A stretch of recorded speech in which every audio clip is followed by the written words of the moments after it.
Hello viewer, we are using the shapes here. I will explore a design. So there is another shape to have it. Keep editing the new designs.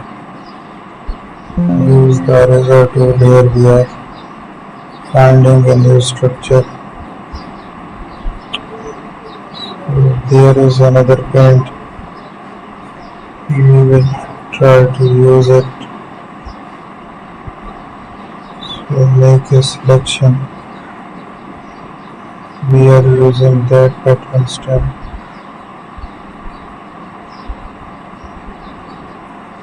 So let's have a paint there.